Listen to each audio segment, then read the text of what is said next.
are we at now? I wasn't here last week. We are still in Philippians chapter 2. We must be nearly done because I have notes on verse 30. Well, you have notes on verse 30 because Sam skipped ahead, Oh, okay. which was fine. And we'll probably touch on that verse again briefly.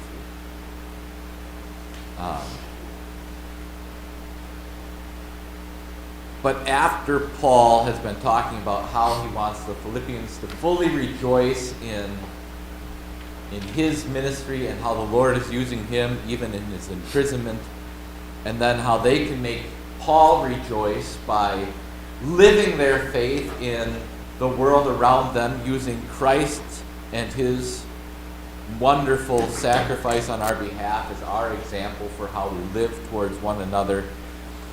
He then moves into how he's going to be able to share his joy and also receive joy back from the Philippians. And he's going to do that by sending Timothy and then also by sending Epaphroditus to the Philippians. And he has two different reasons for why he's sending each of them. Or he has different reasons for sending each of them. The first is he's about to send Timothy. Or he's going to send Timothy after the letter has already reached them. Because he wants Timothy to be a pastor to them and to be able to report with a pastor's heart back to him. That's where we get that interesting phrase that I have no one else like him who will be genuinely concerned about your welfare, and how everyone else chooses their own interests, but Timothy has a proven character.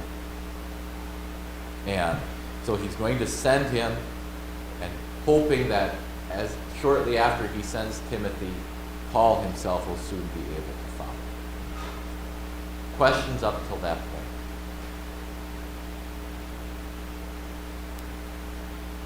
We had a few people missing.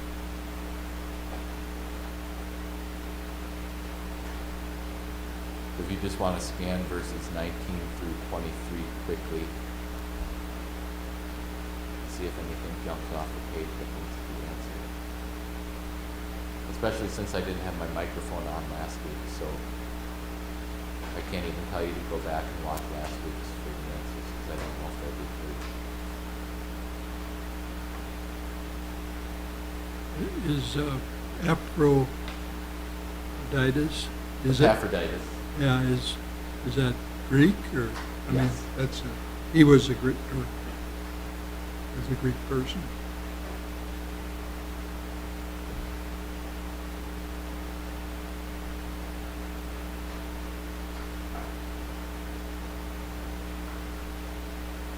So then Paul continues after saying that he's going to send Timothy. He says, I also considered it necessary to send to you Epaphroditus, my brother, co-worker, and fellow soldier, as well as the one you sent to serve me in my need. I sent him because he was longing for all of you and was distressed, because you had heard that he was sick. As a matter of fact, he was sick nearly to death, but God had mercy on him, not only on him, but also on me, so that I would not have sorrow upon sorrow. Now I am especially eager to send him, so that you may rejoice when you see him again, and I may be relieved. Therefore receive him in the Lord with all joy, and hold men like him in high regard, because he nearly died for the work of Christ, risking his own life in order to fill in what was lacking in your service. So hearing those words again this week and adding our new people in, any of those words stand out to you or stir up any questions for you? Just wondering in verse 30, is there some indication that he was ill because of persecution? Or is it just an illness that was unrelated? So I would probably, it doesn't seem like it would be persecution. But as someone who just flew across the country and back, I'm thankful I'm not sick. Yeah. Thanks, kids.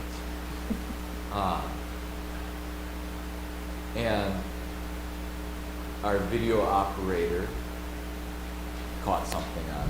He's not overly sick. He just got cold symptoms. And so he won't be here today. And it's because he flew to Colorado and back. It's amazing. You spend some time traveling, you're going to get sick.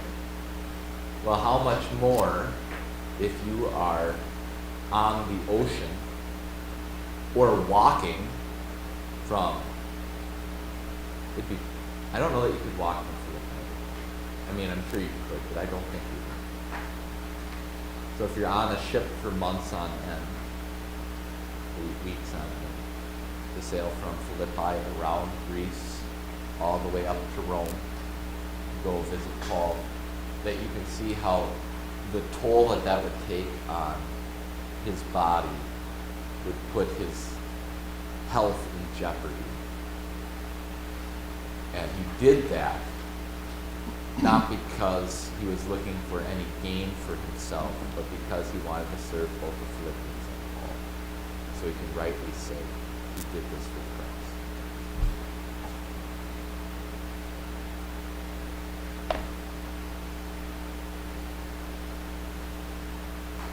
Other thoughts, questions, or comments?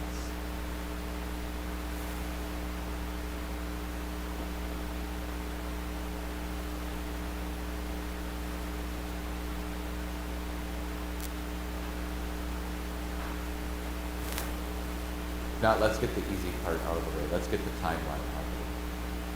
So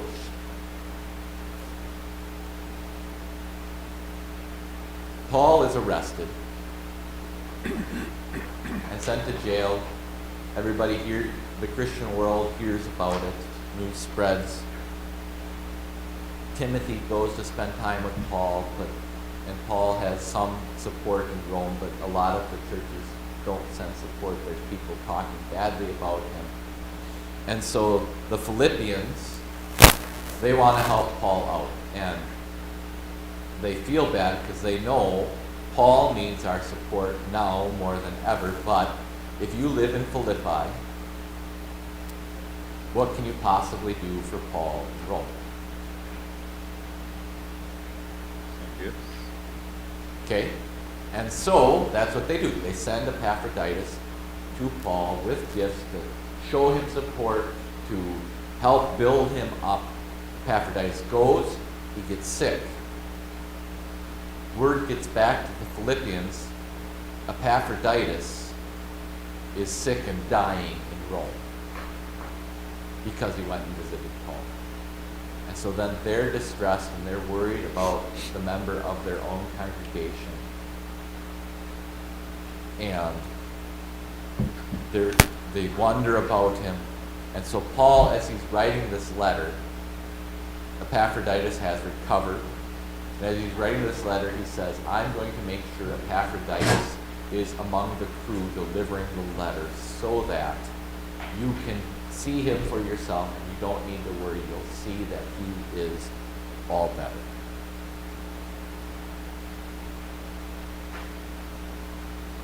Does that make sense?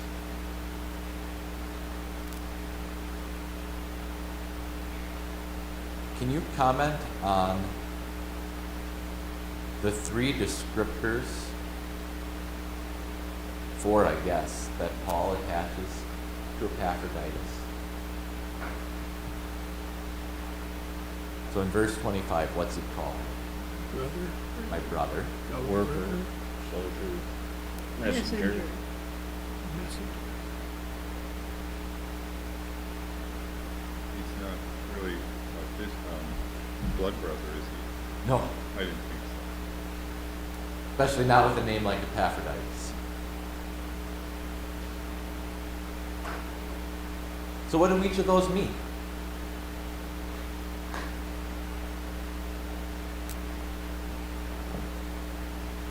Brother is close enough in different ways. Okay, so how how does Paul get to call Epaphroditus his brother?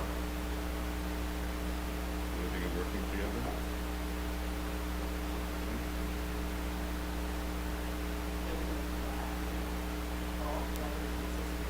Yeah, he's pointing out that what is your relationship to other Christians? But he just does it to this one person, so it's not, Well, I mean, if you read Paul's letters, okay.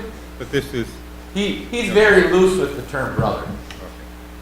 But when Paul thinks of Epaphroditus, and in the book of Philemon, he also says, he calls Philemon his brother, but he also says to him,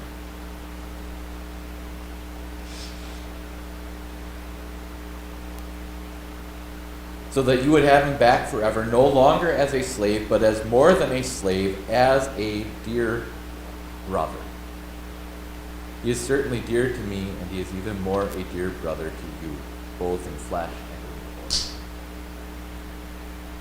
So, Paul, when he sees a fellow Christian, what is his first instinct about that person? And his family? His family. He is as close a relative as he can be. Now about Timothy, he calls Timothy my son, but that's age and the way that Timothy was mentored by Paul. But so when he sees other Christians, he thinks, that is my brother. How can we express that? Do we express that?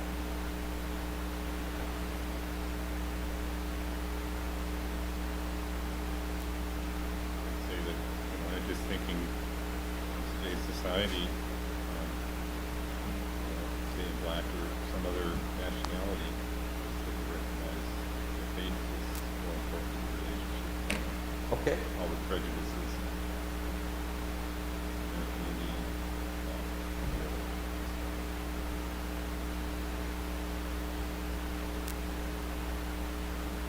I think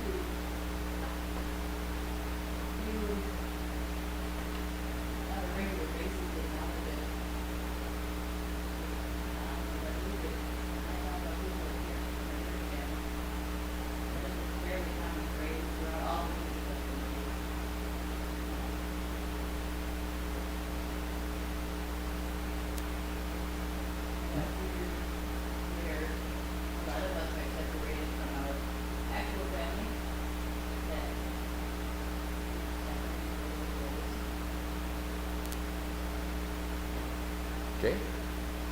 Speaking of the four roles here, this is about the only one that we would associate maybe with brotherly love.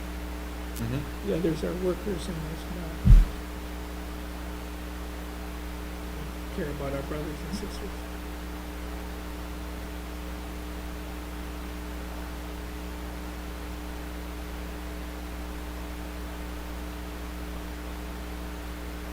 It was one of the things that stood out about the Christians in especially the ancient world. That to them, the bonds of faith were stronger than the bonds of family.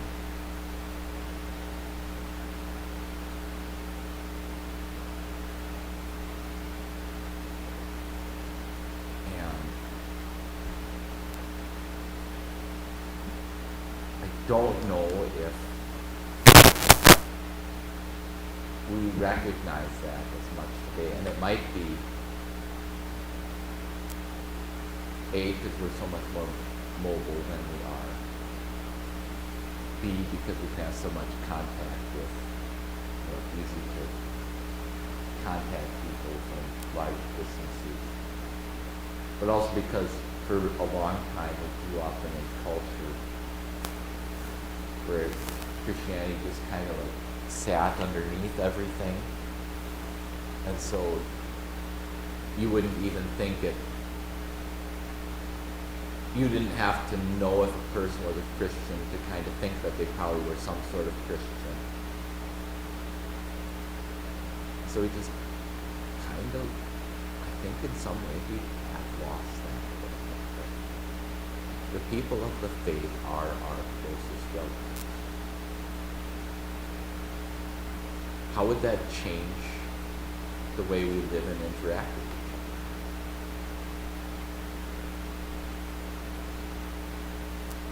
Treat the church family better than you treat your siblings. Exactly. Priority. Yes, but in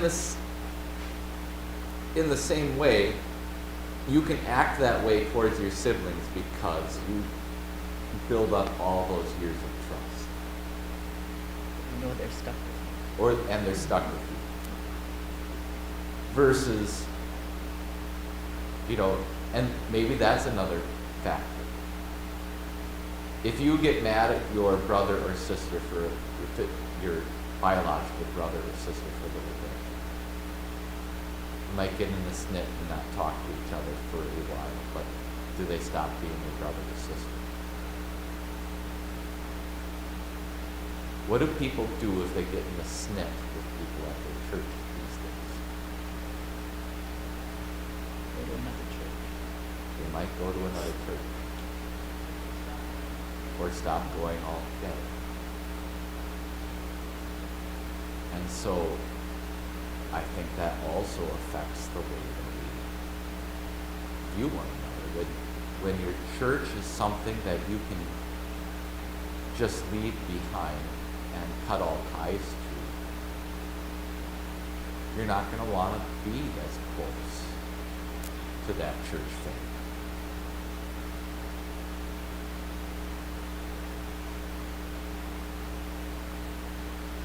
Then you use that as an excuse not to go to any other church. Sometimes people do it that way. Someone offends them at some church, and it's their excuse to not go to any church.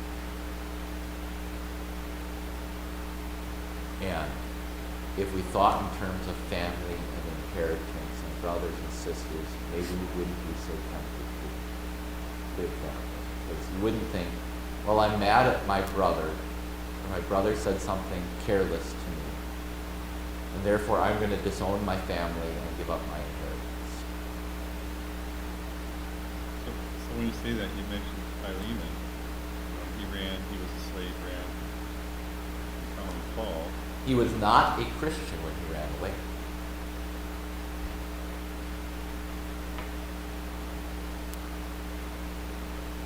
So, for whatever that's worth, and Paul sends him back. The other thing I was noticing, Paul is doing a lot of directing. Paul sent.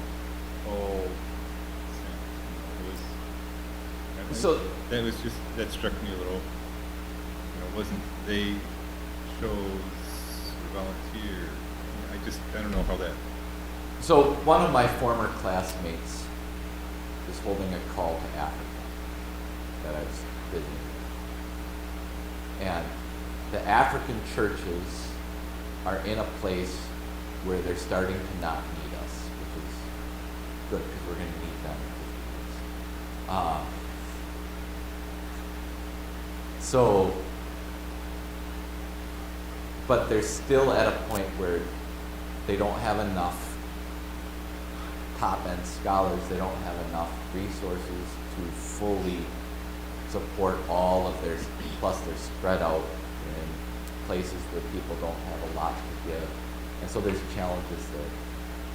His call is no longer to be a missionary, to go from village to village to village to preach the good news and tell people about Jesus, not that he can't do some of that. But his job is to go and direct training courses? Who's going to go to that training course? What classes do you need over here? And so when Paul's traveling all around the world and he's going from city to city to city, in every place he establishes their own congregation. But he's still, they don't have the New Testament collected together. They don't have bishops and people who are in any sort of hierarchy. So Paul's still directing a lot of what's going on, even as they are doing their own thing. So I don't think that we can compare modern American ministry to that. Although, if someone needed help, I might call someone and ask if you can go visit and help this person out. Because people are more likely to contact the church than they are just a random person. So sometimes there is some directing there that could take place. It just struck me as Paul sent Paul. And I guess it does make sense because he's the leader, and that's kind of his position is somewhat direct. And there's no Zoom. He's got to send Timothy because he can't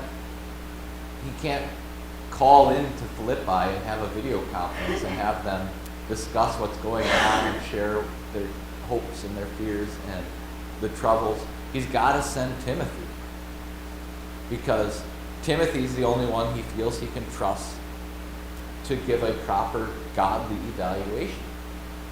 And also, I'm sure from Timothy's perspective, he has mentioned to Paul he's willing to do whatever. So Right. Paul has that confidence, I guess. But I think there's a lot of that. And we can get to apparently the NIV has a messenger as the fourth. The EHV has the one you sent to help me in my need. Messenger. And so, which I could look it up, but I'm assuming the word there is angel.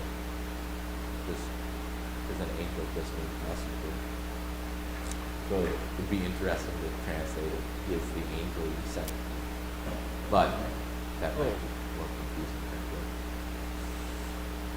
Well, did Paul have in mind that maybe, nobody else wanted to take charge of the situation?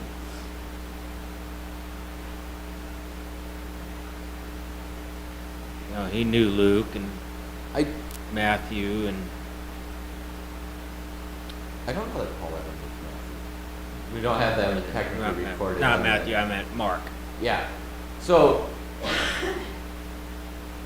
I think it's more Paul is cut off from, he's physically separated from this group. And how else do you connect if you can't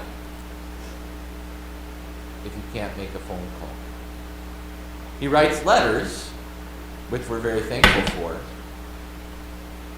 But Paul knows that a letter can only go so far. He needs someone there in these places that can not only deliver the letter, but share Paul's zeal for the gospel with churches that might be struggling.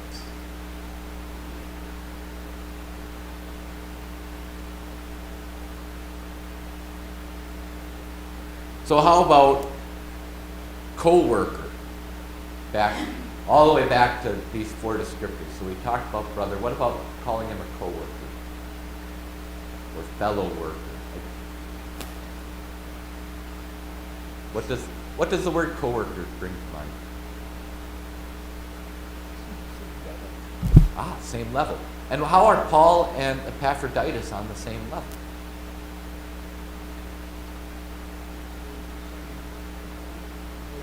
Okay, they're doing the same work.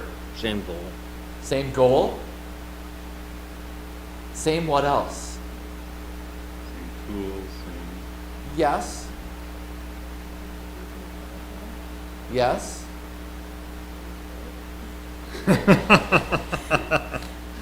A real worker. Maybe? Same faith. What makes you a coworker with someone? You're with someone doing the work daily. Okay, same project, you're getting closer. Jim, who are your coworkers? To the people that sit next to me at the office. Yeah, where do they work? What Okay, so your coworkers work at HP. Katie, where are your coworkers? Where's that? At the Albany Hospital. They all have the same employer. And you might even say, in a way, your manager is still your coworker, right? They're your manager, but they're also your coworker. Katie says no. You don't count right now. I'm sorry I brought you into it. So, you have coworkers because they work for the same company. The same boss. So, who's Paul and Epaphroditus' boss, so to speak? Christ. And so, now you guys pay me, and I'm thankful for that. But when we partner together for work here, we can rightly be called co-workers.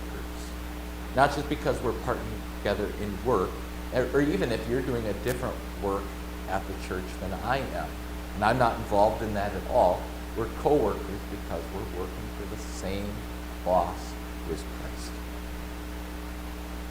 How about fellow soldier? What's that draw to mind?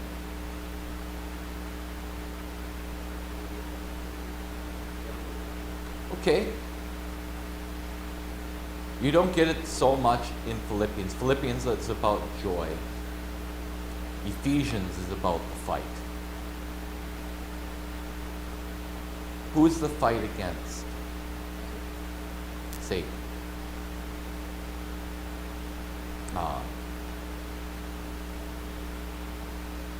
We don't often sing the hymn "Onward, Christian Soldiers." I don't like it. I've always liked the melody. I've always liked it. It's too earthly for me. The hymn does not make it clear that our battle is not against flesh and blood, but against the powers and authorities and rulers and people. I would have been a terrible crusader, and thank goodness for that. Although if I lived in that time, maybe I wouldn't have the perspective to realize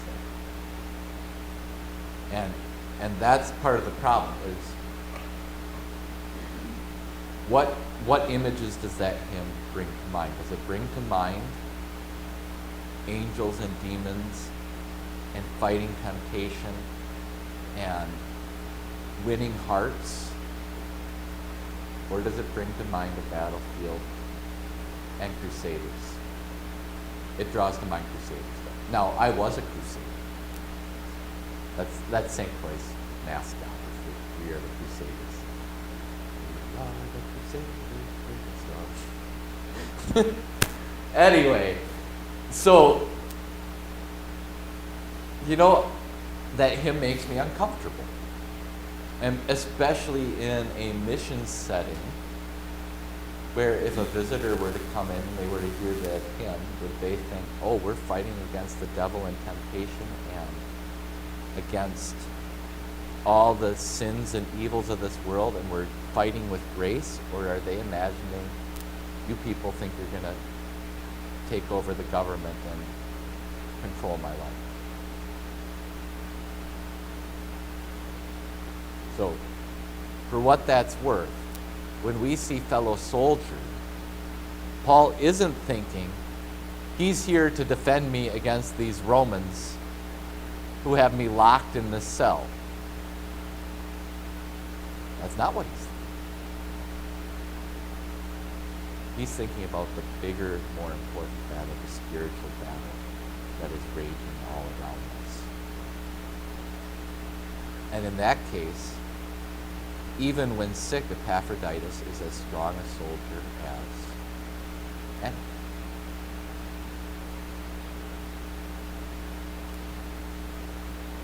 Gene, you look like you have a question.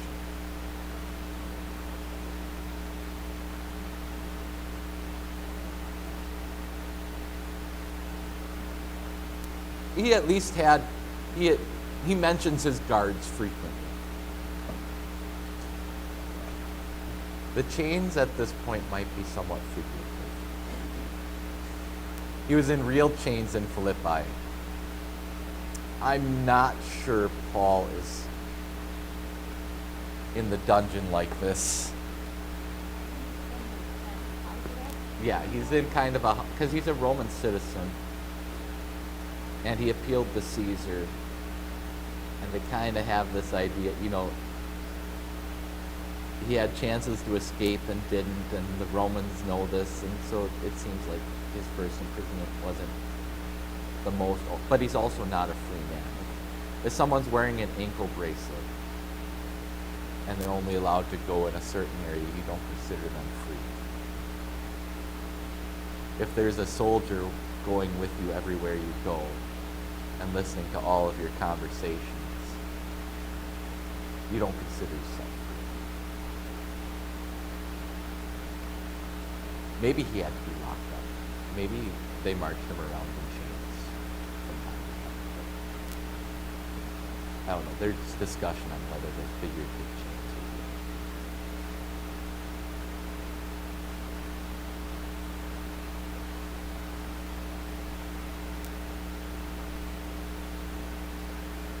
be. As well as one he sent to serve me in my time of need.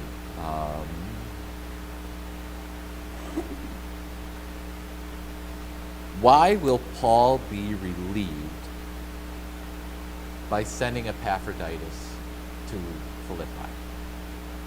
Verse 28.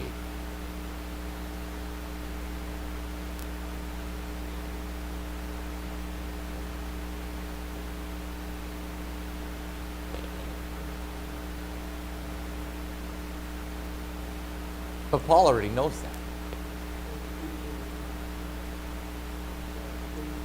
Okay? So how's that bring relief to Paul?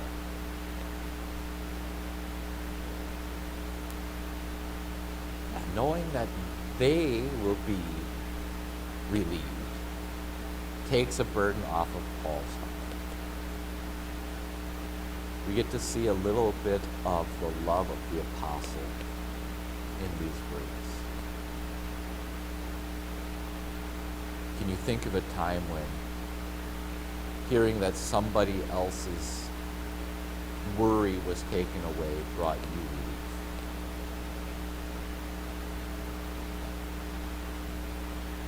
That's how Paul feels. It's empathy, but it's a real and living empathy that it stems from not just, I feel what they feel, but true love and deep concern for the Philippians.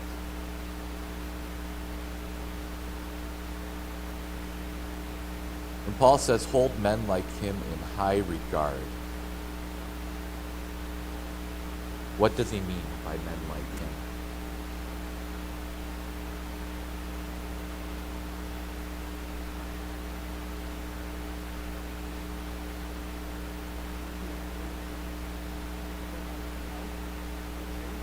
Okay.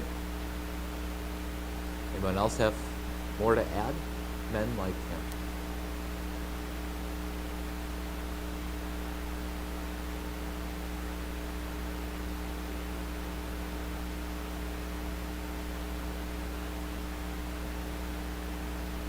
Okay.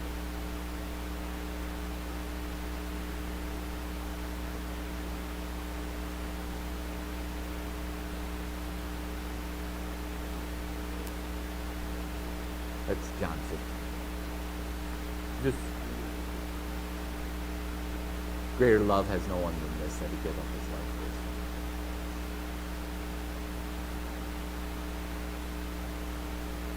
Who do people hold in high regard these days?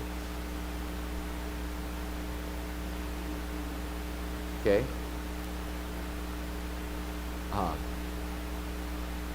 Not that I think people should watch Bill Maher, but he had a joke a few years ago that said that telling people my age and younger to shut up about the climate because we don't really care about the climate.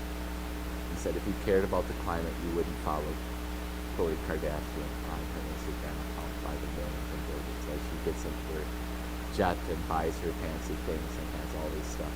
Says if you cared about the climate, you would follow people who live the life that you think is good for the climate, but instead you follow these people. And I think that's a fair criticism. Whose cards? Well, people don't collect cards anymore. When you were all young, and perhaps when I was young too, whose cards did people collect? Baseball players. You can still buy baseball cards. It's not what it once was.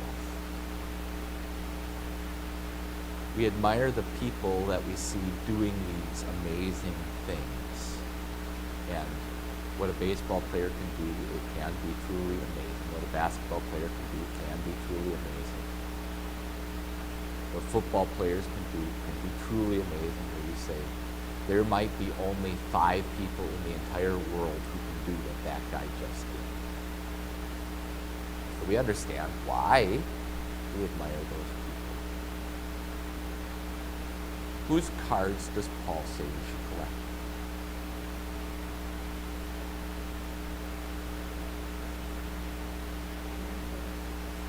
Men of faith. So, are the Roman Catholics right?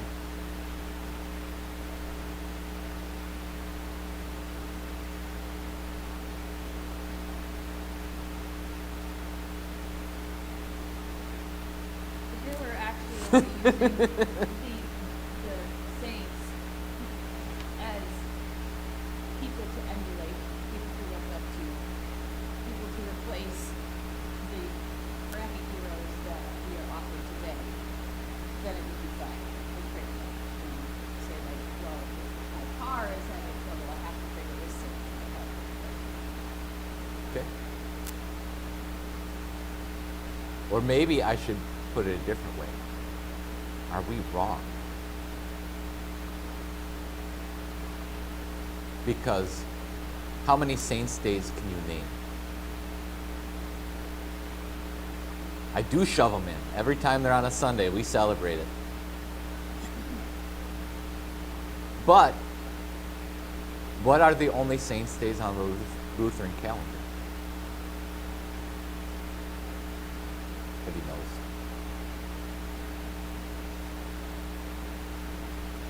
Have we ever celebrated the feast of Saint Teresa, or Saint Monica and Augustine, or Saint Gustavus Adolphus? What saints are on our calendar? Nope, Saint Nick isn't on our calendar. Not even December 6th is. We won't celebrate Saint Nick's Day on December 6th unless you're in Two Rivers. Then you put your socks out. They put their shoes up. Some people. Oh, we celebrate Reformation. And maybe, what are you more likely to celebrate November 10th and 11th? Do you celebrate Luther's birthday, or do you celebrate Catherine's birthday? And not that there's anything wrong with, in a way, because people don't know enough veterans. We elevate veterans to almost sainthood, which is silly if you've ever been in a military unit. They're brave and noble in a lot of ways, but they're also crude. Thank you, crude at times. Also that. But the saints' days we celebrate are the ones in the Bible. So if it's a Christian named in the Bible and there's been a day assigned to them, those are the days we as a Lutheran church have put on our church calendar.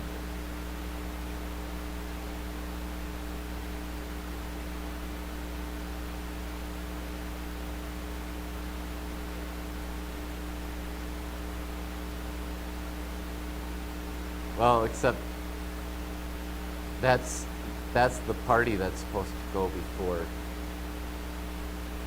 Lent begins, because you need to eat all your food before you start fasting. It's just an observation that we've gone so far afraid of afraid of the Catholic view of saints and the treasury of their works and the things that they've done, that do we even know what St. Polycarp did? Irenaeus, Clement, Jerome. You know what Jerome did. He translated into Latin. We don't even know a lot of these people. St. Martin, which, by the way, do you know what you're supposed to do on St. Martin's Day?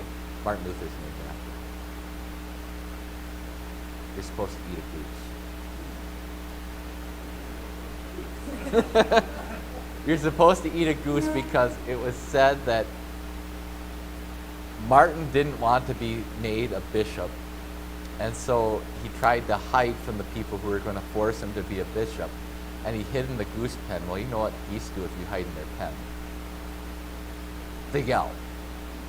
And so the people heard the geese yelling, and they went and they found St. Martin, and so you're supposed to eat a goose because the geese are tattletales.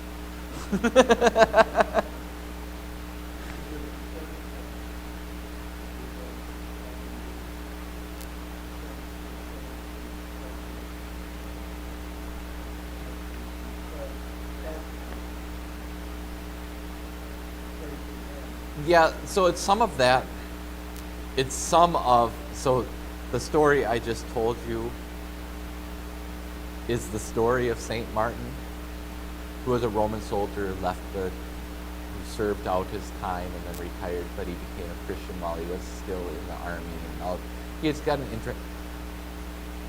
But it's not like we have St. Martin's diaries written in St. Martin's hand that we can be certain that these things. So there's a lot of legend mixed in with all these saint stories. So I think we get a little uncomfortable there too.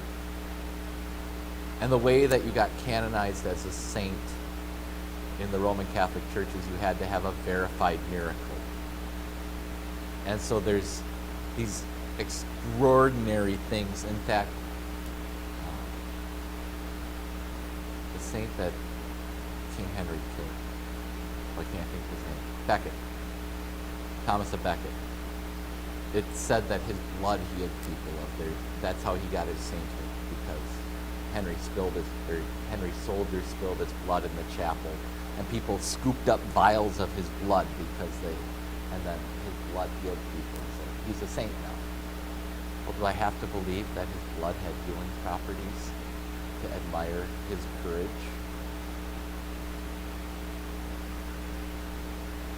I don't know. So I think we also struggle with that. Like, we don't really know where to take their story. And some of it is, and maybe we can focus on the future. We can have this happen someday in the future. If we would write and tell their stories in compelling ways, we could bring it back.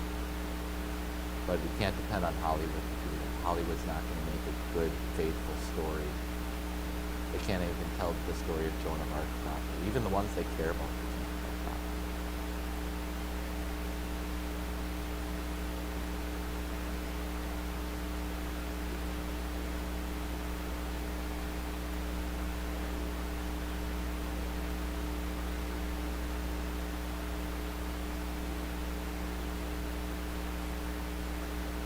And yet Paul says, now you could also say, well, Paul's talking about living people. I think that argument would be fair too.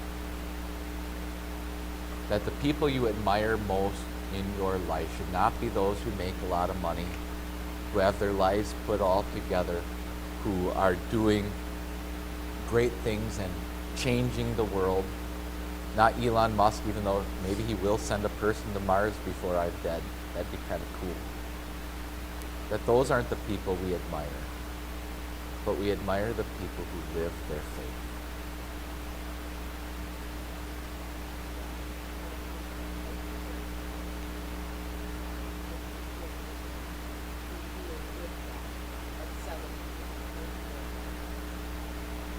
Even if we're not talking about the saints, the historic Mhm. saints, that we actually give people role models.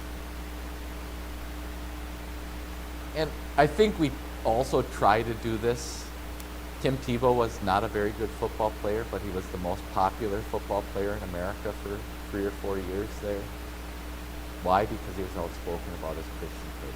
People admired him.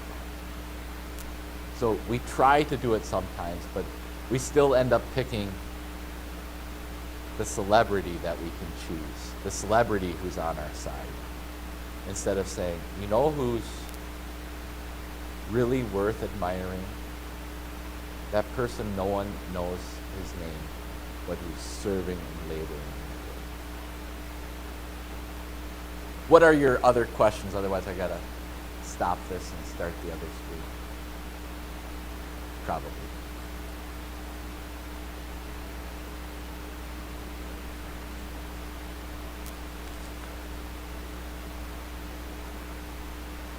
Oh, they don't know that yet, no.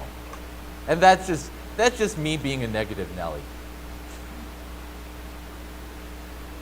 But that's where the church is growing.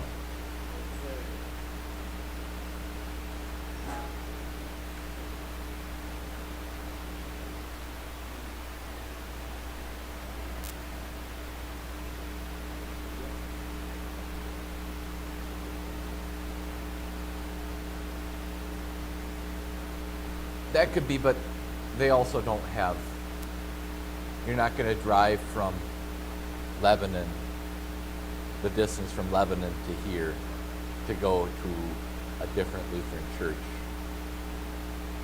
because the road is not, that's a 3-hour drive, not a,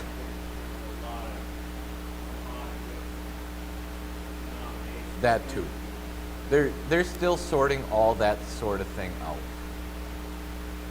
But, and as pessimistic as I am, I should not be, because there are still pastors being trained who are still carrying on the work of